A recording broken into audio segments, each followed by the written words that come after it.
जो लोग महाराष्ट्र से परिचित होंगे उन्हें पता होगा कि वहां पर जब जय भवानी कहते हैं तो जय शिवाजी का बुलंद नारा लगता है। जय भवानी, जय भवानी, जय भवानी, जय भवानी। आज हम यहां पर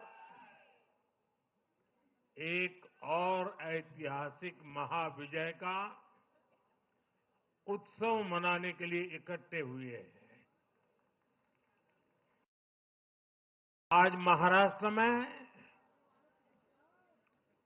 विकासवाद की जीत हुई है। महाराष्ट्र में सुशासन की जीत हुई है। महाराष्ट्र में सच्चे सामाजिक न्याय की विजय हुई है। और साथियों, आज महाराष्ट्र में झूठ, छल, फरेब बुरी तरह हारा है।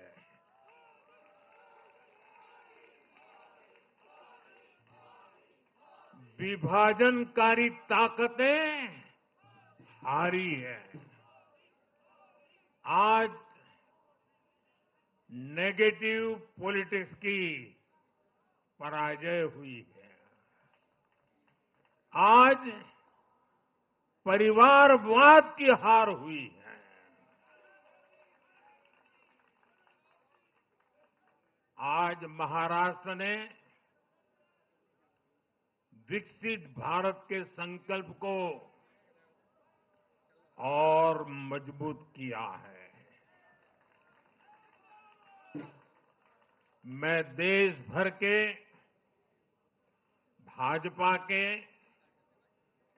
एनडीए के सभी कार्यकर्ताओं को बहुत बहुत बधाई देता हूं, उन सबका अभिनंदन करता हूं।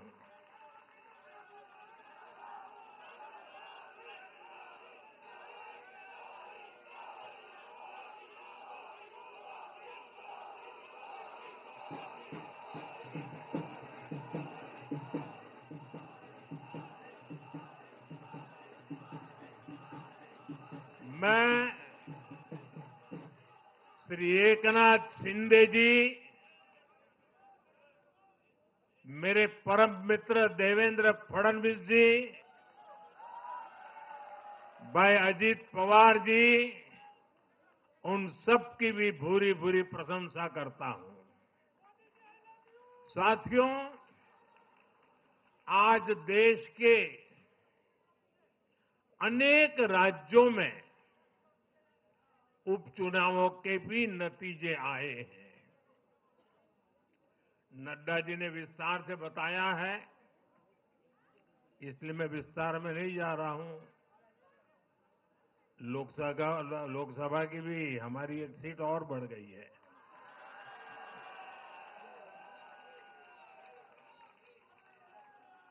यूपी, उत्तराखंड और राजस्थान ने भाजपा को जमकर समर्थन दिया है। असम के लोगों ने भाजपा पर फिर एक बार भरोसा जताया है।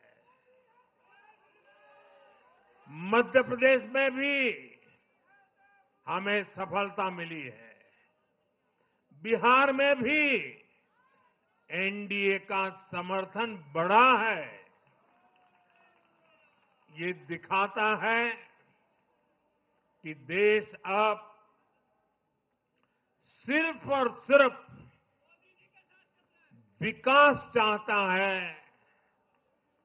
मैं महाराष्ट्र के मतदाताओं का हमारे युवाओं का, विशेषकर माताओं बहनों का, हमारे किसान भाई बहनों का, देश की जनता का आदरपूर्वक नमन करता हूं। साथियों, मैं झारखंड की जनता को भी नमन करता हूं। झारखंड के तेज विकास के लिए हम अब और ज्यादा मेहनत से काम करेंगे और इसमें भाजपा का एक एक कार्यकर्ता अपना हर प्रयास करेगा। साथियों, छत्रपती शिवाजी महाराजांच्या महाराष्ट्राने आज दाखवून दिले, तुष्टीकरणाचा सामना कसा करायचा।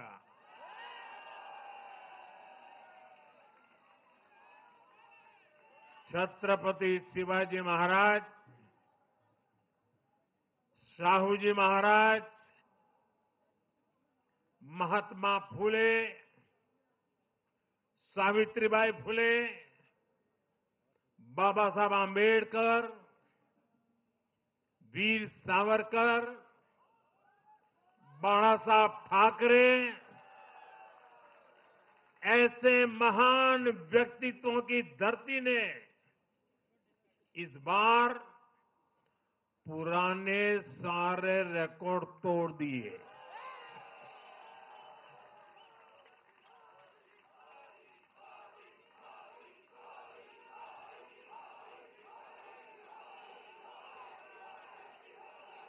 और साथियों,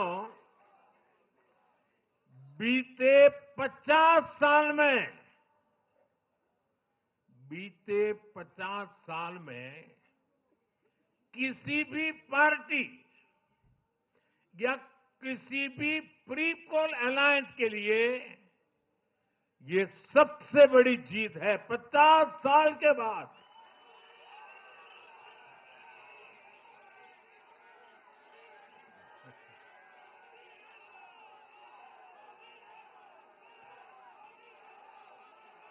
और एक महत्वपूर्ण बात मैं बताता हूं, ये लगातार तीसरी बार है जब भाजपा के नेतृत्व में किसी गठबंधन को लगातार महाराष्ट्र ने आशीर्वाद दिए हैं, विजयी बनाया है। और ये लगातार तीसरी बार है जब भाजपा महाराष्ट्र में सबसे बड़ी पार्टी बनकर उभरी है।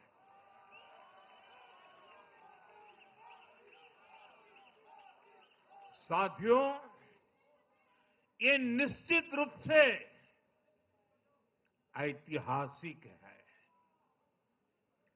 ये भाजपा के गवर्नेंस मॉडल पर मुहर है।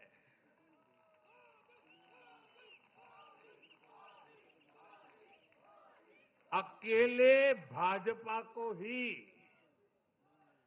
कांग्रेस और उसके सभी सहयोगियों से कहीं अधिक सीटें महाराष्ट्र के लोगों ने दी है।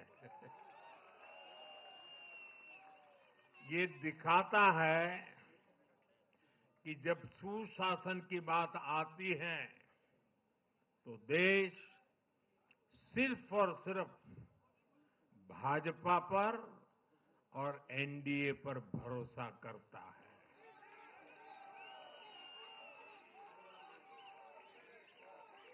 साथियों, एक और बात है जो आपको और खुश कर देगी। महाराष्ट्र देश का छठा राज्य है जिसने भाजपा को लगातार 3 बार जनादेश दिया है।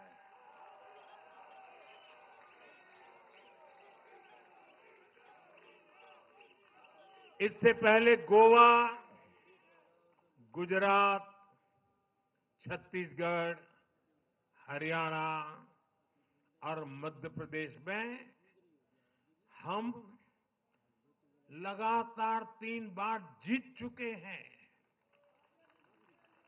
और बिहार में भी एनडीए को 3 बार से ज्यादा बार लगातार जनादेश मिला है और 60 साल के बाद आपने मुझे तीसरी बार मौका दिया, ये तो है ही है।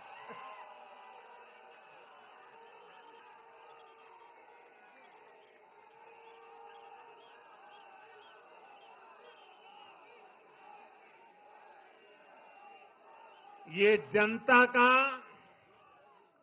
हमारे सुशासन के मॉडल पर विश्वास है और इस विश्वास को बनाए रखने में हम कोई कोर कसर बाकी नहीं रखेंगे।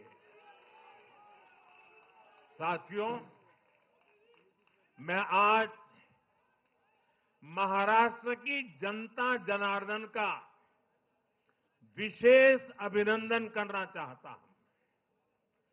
लगातार तीसरी बार स्थिरता को चुनना ये महाराष्ट्र के लोगों की सूझबूझ को दिखाता है। हां, बीच में जैसा भी नड्डा जी ने विस्तार से कहा था, कुछ लोगों ने धोखा करके अस्थिरता पैदा करने की कोशिश की, लेकिन महाराष्ट्र ने उनको नकार दिया है और उस पाप की सजा मौका मिलते ही दे दी है।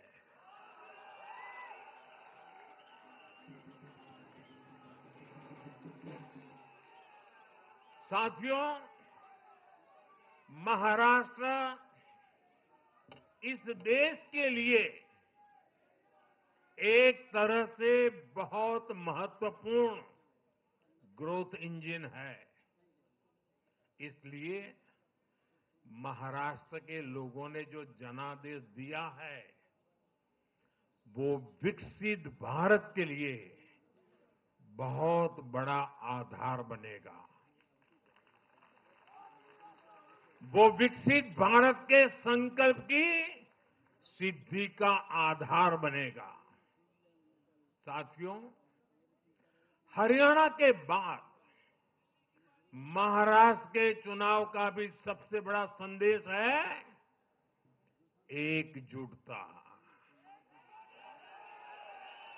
एक है तो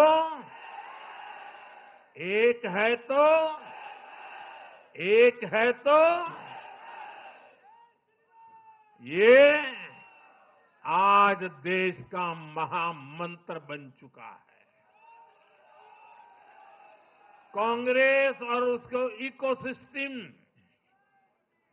उन्होंने सोचा था कि संविधान के नाम पर झूठ बोलकर,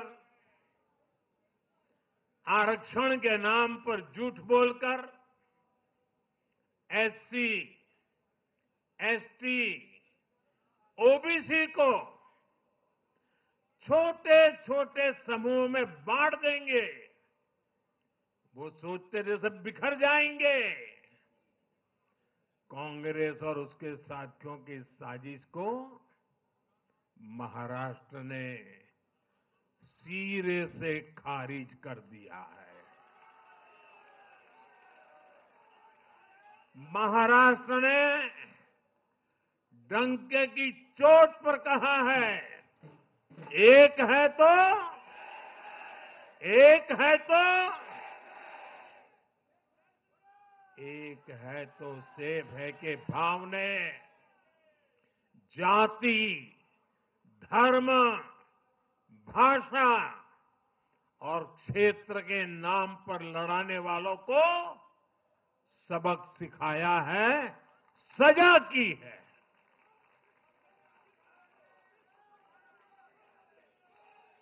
आदिवासी भाई बहनों ने भी भाजपा एनडीए को वोट दिया।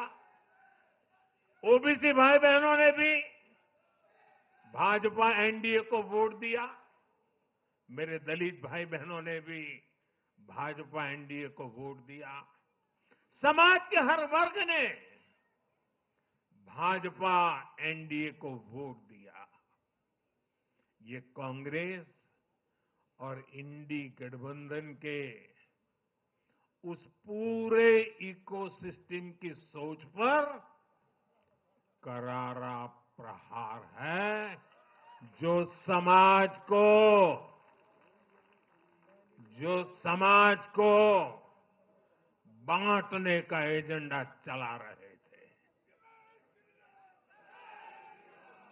साथियों, महाराष्ट्र ने एनडीए को इसलिए भी प्रचंड जनादेश दिया है क्योंकि हम विकास और विरासत दोनों को साथ लेकर चलते हैं। महाराष्ट्र की धरती पर इतनी विभूतियां जन्मी है। बीजेपी और मेरे लिए छत्रपति शिवाजी महाराज आराध्य पुरुष है।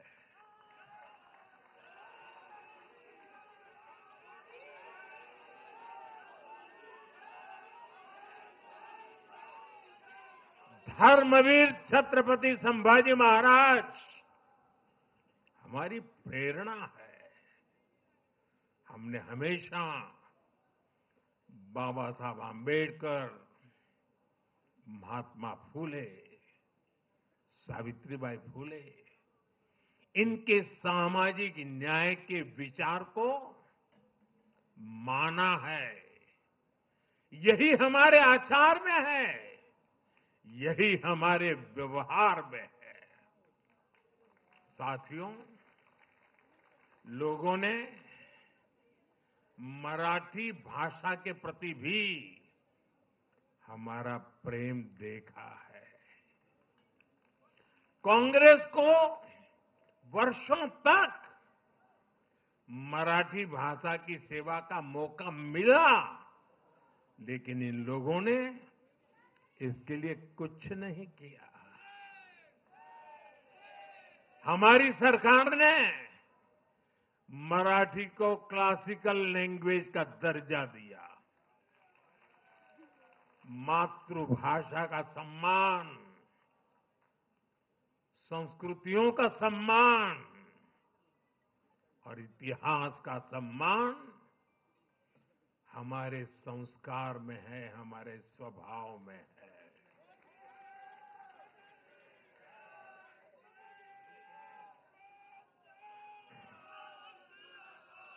और मैं तो हमेशा कहता हूं, मातृभाषा का सम्मान मतलब अपनी मां का सम्मान।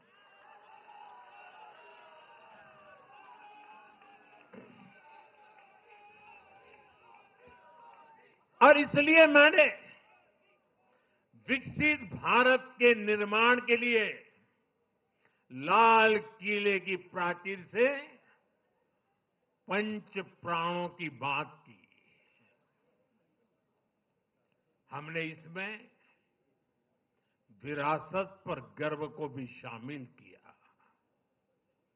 जब भारत विकास भी और विरासत भी इसका संकल्प लेता है तो पूरी दुनिया इसे देखती है। आज विश्व हमारी संस्कृति का सम्मान करता है। क्यों? क्योंकि हम इसका सम्मान करते हैं। अब अगले 5 साल में महाराष्ट्र विकास भी विरासत भी के इसी मंत्र के साथ तेज गति से आगे बढ़ेगा। साथियों, इंडी वाले देश के बदले मिजाज को नहीं समझ पा रहे हैं।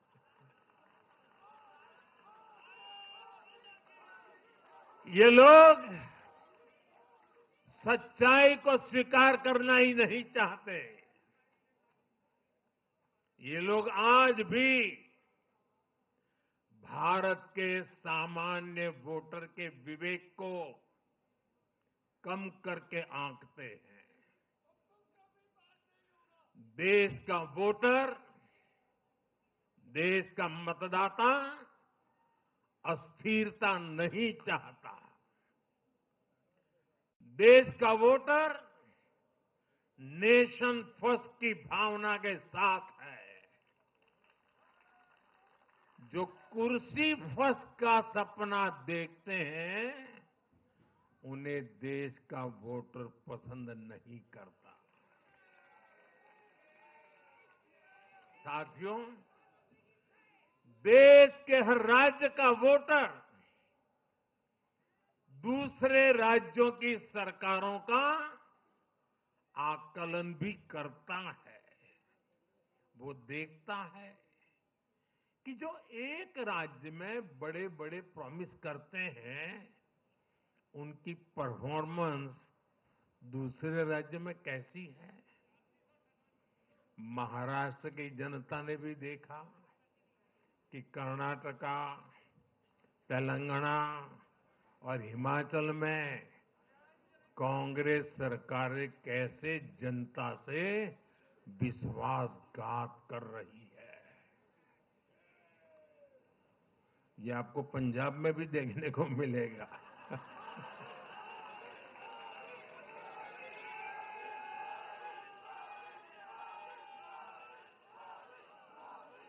जो वादे महाराष्ट्र में किए गए, उनका हाल दूसरे राज्यों में क्या है। इसलिए कांग्रेस के पाखंड को जनता ने खारिज कर दिया है।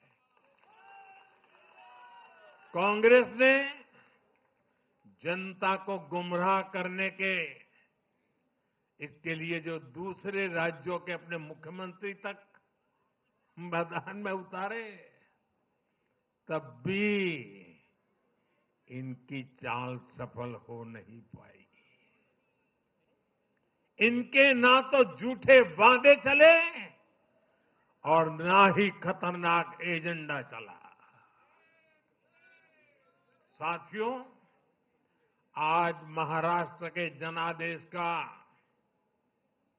एक और संदेश है।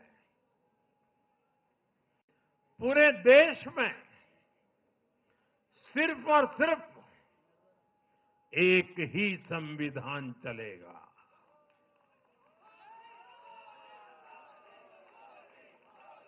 वो संविधान है बाबा साहब आम्बेडकर का संविधान, भारत का संविधान। जो भी सामने या पर्दे के पीछे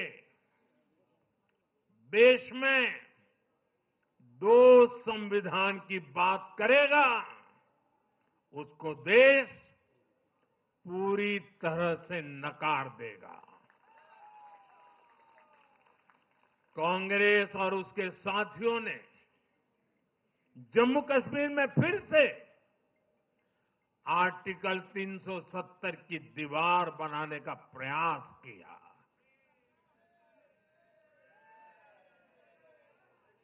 वो संविधान का भी अपमान है। महाराष्ट्र ने उनको साफ साफ बता दिया कि ये नहीं चलेगा। अब दुनिया की कोई भी ताकत, और मैं कांग्रेस वालों को कहता हूं, कान खोल के सुन लो,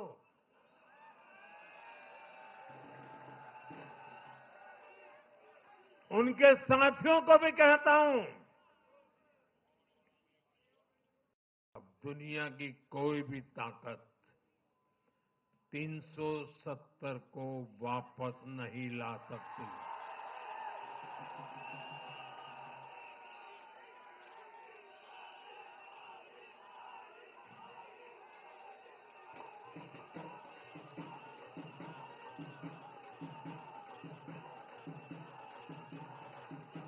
साथियों, महाराष्ट्र के इस चुनाव ने इंडी वालों का या गाड़ी वालों का दो मुहा चेहरा भी देश के सामने खोल करके रख दिया है।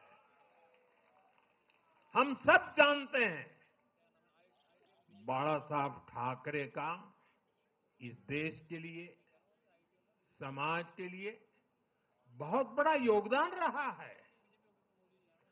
कांग्रेस ने सत्ता के लालच में उनकी पार्टी के एक धड़े को साथ में तो ले लिया, तस्वीरें भी निकाल दी, लेकिन कांग्रेस का कोई नेता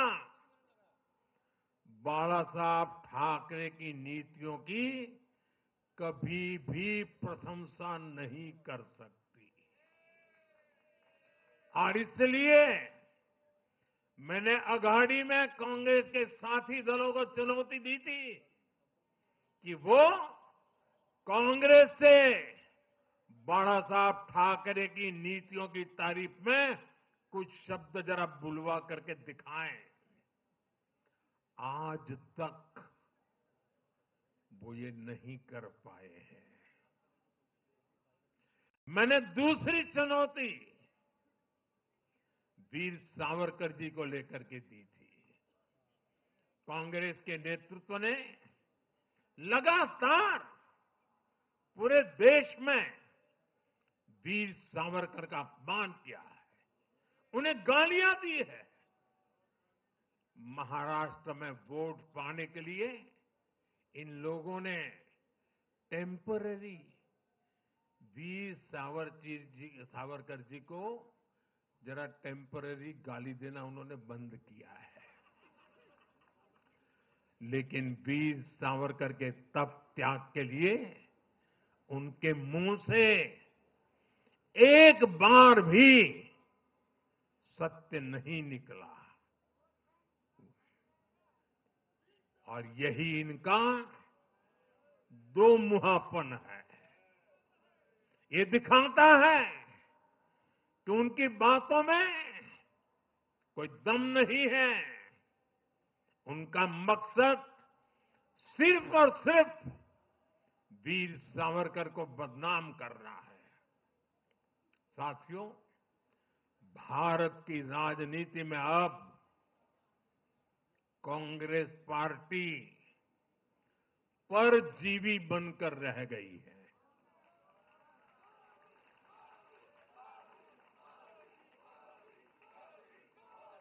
कांग्रेस पार्टी के लिए अब अपने दम पर सरकार बनाना लगातार मुश्किल हो रहा है। हाल ही के चुनावों में जैसे आंध्र प्रदेश, अरुणाचल प्रदेश, सिक्किम, हरियाणा और आज महाराष्ट्र में उनका सुपड़ा साफ हो गया।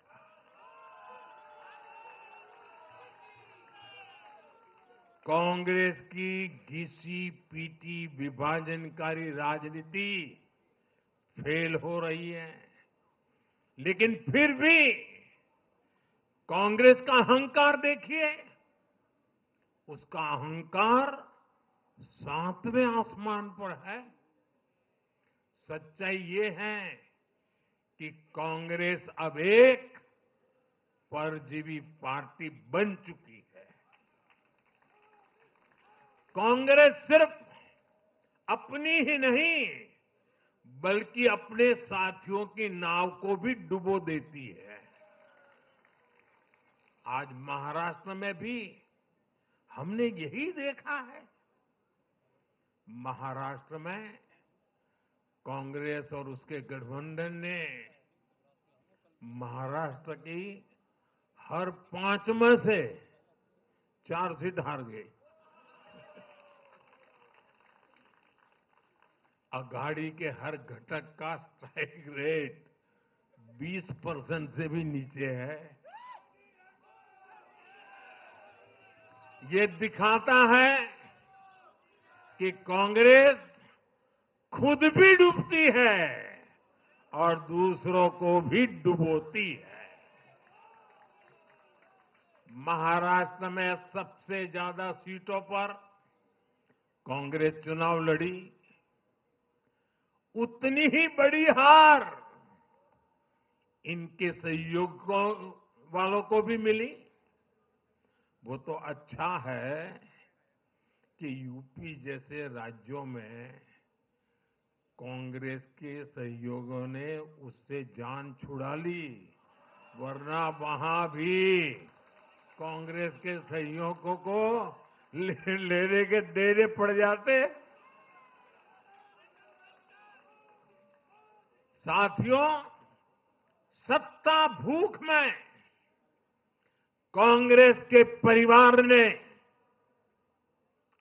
संविधान की पंथ निरपेक्षता की भावना को चूर चूर कर दिया है।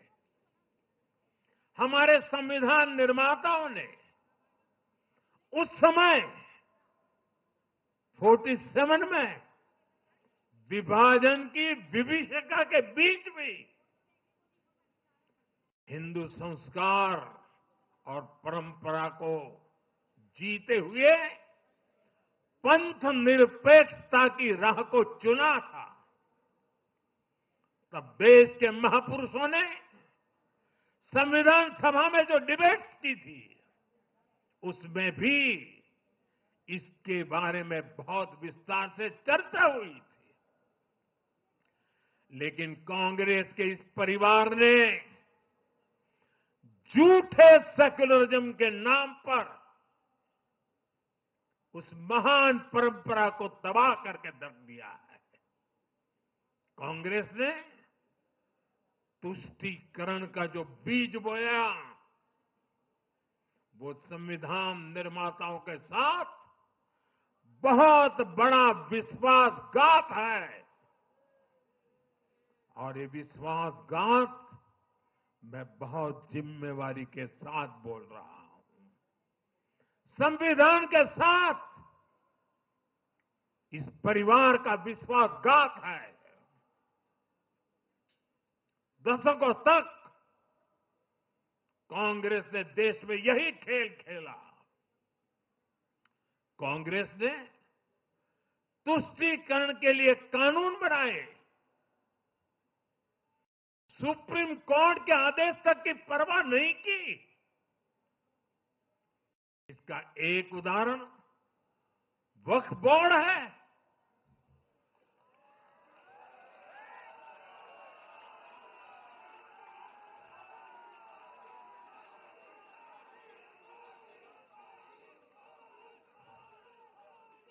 दिल्ली के लोग तो चौंक जाएंगे। हालात ये थी कि 2014 में इन लोगों ने सरकार से जाते जाते दिल्ली के आसपास की अनेक संपत्तियां वक्फ बोर्ड को सौंप दी थी।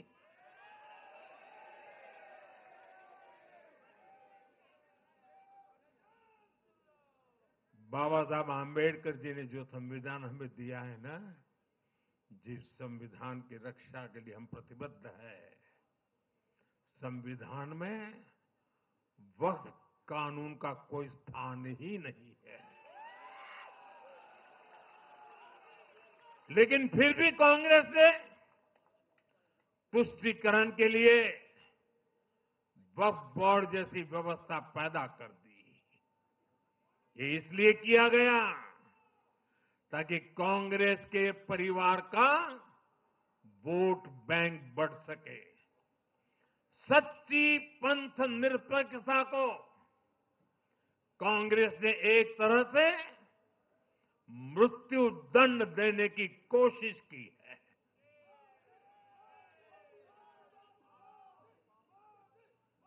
साथियों, कांग्रेस के शाही परिवार की सत्ता भूख इतनी विकृति हो गई है कि उन्होंने सामाजिक न्याय की भावना को भी चूर चूर कर दिया है। एक समय था जब कांग्रेस के नेता इंदिरा जी समेत खुद जात पात के खिलाफ बोलते थे, पब्लिकली लोगों को समझाते थे, एडवर्टाइजमेंट छापते थे। लेकिन आज यही कांग्रेस और कांग्रेस का एक परिवार खुद की सत्ता भूख को शांत करने के लिए जातिवाद का जहर फैला रहा है। इन लोगों ने सामाजिक न्याय का गला घोंट दिया है।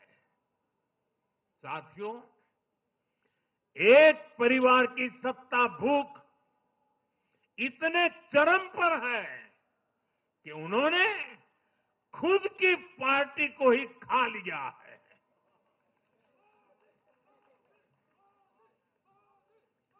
देश के अलग अलग भागों में कई पुराने जमाने के कांग्रेस कार्यकर्ता है, पुरानी पीढ़ी के लोग हैं जो अपने जमाने की कांग्रेस को ढूंढ रहे हैं। लेकिन आज की कांग्रेस के विचार से, व्यवहार से, आदत से उनको ये साफ पता चल रहा है कि ये वो कांग्रेस नहीं है। इसलिए कांग्रेस में आंतरिक रूप से असंतोष बहुत ज्यादा बढ़ रहा है। उनकी आरती उतारने वाले भले आज इन खबरों को दबा के रखे, लेकिन भीतर आग बहुत बड़ी है। असंतोष की ज्वाला भड़क चुकी है। सिर्फ एक परिवार के ही लोगों को कांग्रेस चलाने का हक है। सिर्फ वही परिवार काबिल है, दूसरे नाकाबिल हैं। परिवार की सोच ने, इस जीत ने कांग्रेस में एक ऐसा माहौल भी बना दिया कि किसी भी समर्पित कांग्रेस कार्यकर्ता के लिए वहां काम करना मुश्किल हो गया है। आप सोचिए, कांग्रेस पार्टी की प्राथमिकता आज सिर्फ और सिर्फ परिवार है। देश की जनता उनकी प्राथमिकता नहीं है। और जिस पार्टी की प्राथमिकता जनता न हो, वो लोकतंत्र के लिए बहुत ही नुकसानदायी होती है। साथियों, कांग्रेस का परिवार सत्ता के बिना जी नहीं सकता। चुनाव जीतने के लिए लोग कुछ भी कर सकते हैं। दक्षिण में जाकर उत्तर को गाली देना, उत्तर में जाकर के दक्षिण को गाली देना, और विदेश में जाकर देश को गाली देना।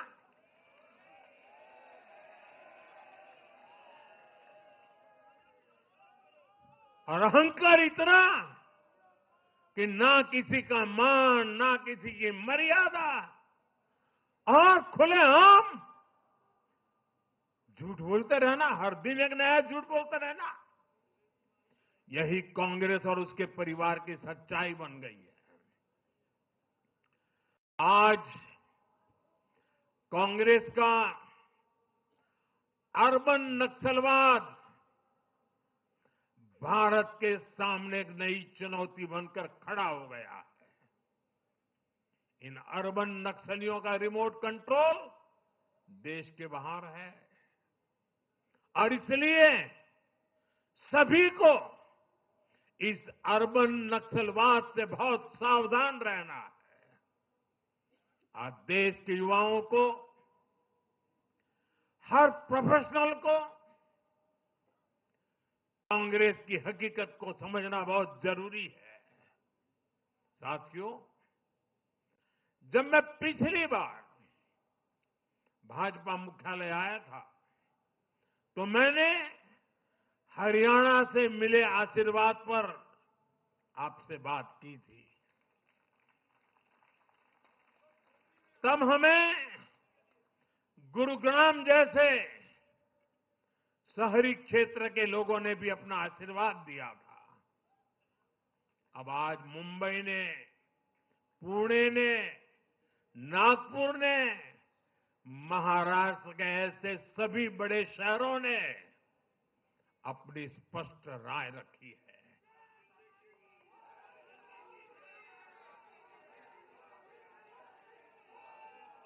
शहरी क्षेत्रों के गरीब हो,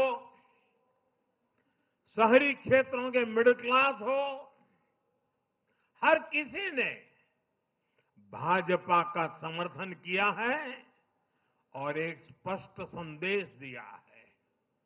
यह संदेश है आधुनिक भारत का, विश्व स्तरीय शहरों का।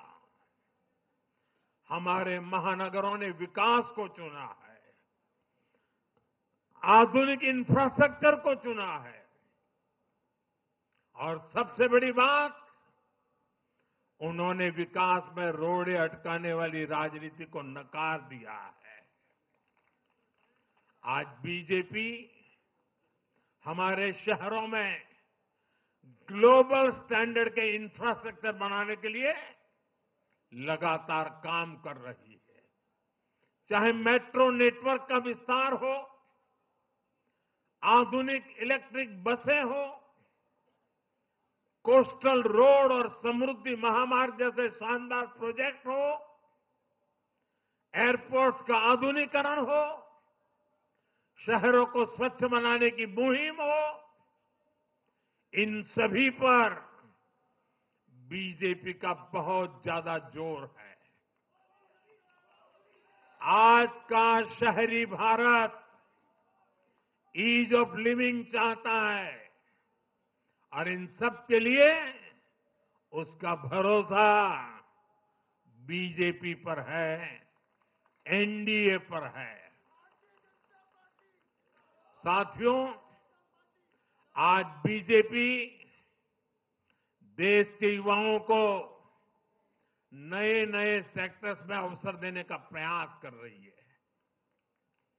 हमारी नई पीढ़ी इनोवेशन और स्टार्टअप के लिए माहौल चाहती है। बीजेपी से ध्यान में रखकर नीतियां बना रही है, निर्णय ले रही है। हमारा मानना है कि भारत के शहर विकास के इंजन है। शहरी विकास से गांवों को भी ताकत मिलती है। आधुनिक शहर नए अवसर पैदा करते हैं।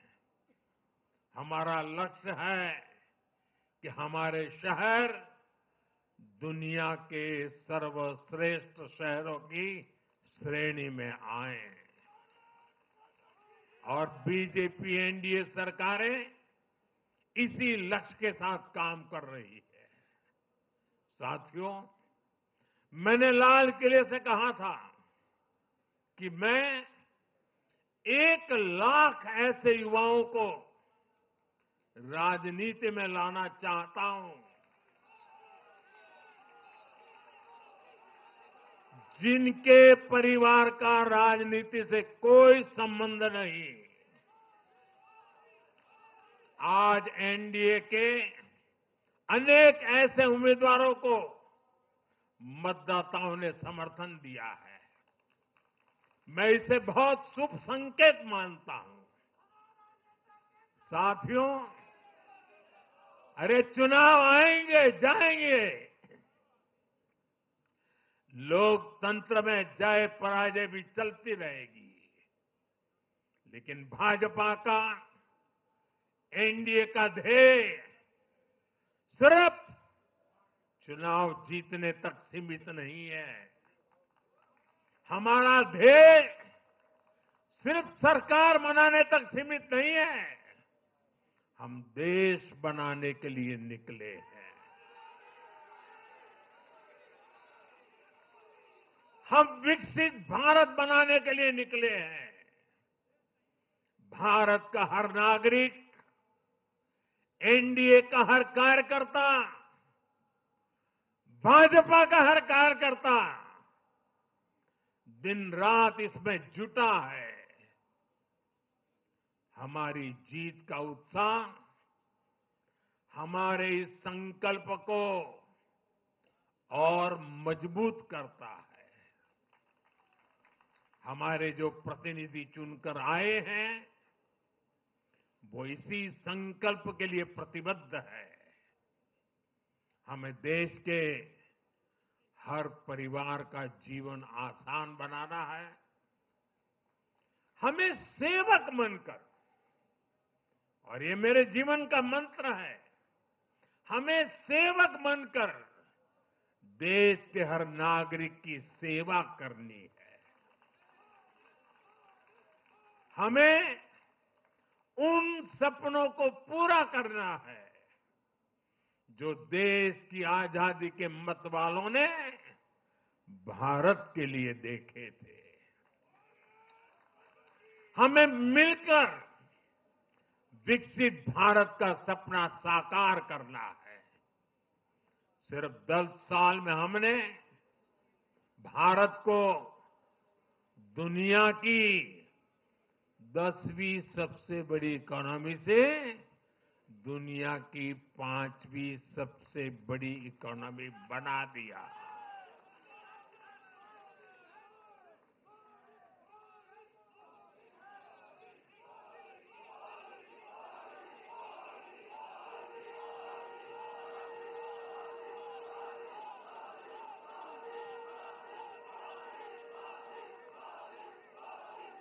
किसी को भी लगता, अरे मोदी जी 10 में से 5 पर पहुंच गए, अब तो बैठो आराम से। आराम से बैठने के लिए मैं पैदा नहीं हुआ।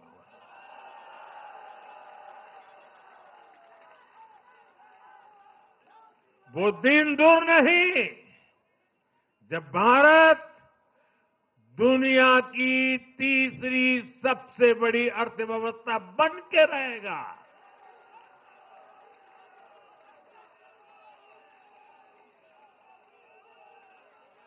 हम मिलकर आगे बढ़ेंगे, एकजुट होकर आगे बढ़ेंगे तो हर लक्ष्य पाकर रहेंगे। इसी भाव के साथ एक है तो एक है तो एक है तो मैं एक बार फिर आप सभी को बहुत बहुत बधाई देता हूं। देशवासियों को बधाई देता हूं। महाराष्ट्र के लोगों को विशेष बधाई देता हूं। मेरे साथ बोलिए, भारत माता की, भारत माता की, भारत माता की, भारत माता की, भारत माता की।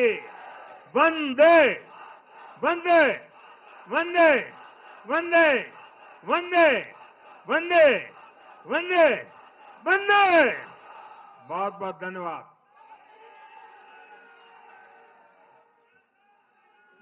बहुत बहुत धन्यवाद आदरणीय देश के प्रधानमंत्री आदरणीय नरेंद्र मोदी जी का। सब ताली बजा के अभिनंदन करेंगे, ताली बजा के अभिनंदन करेंगे।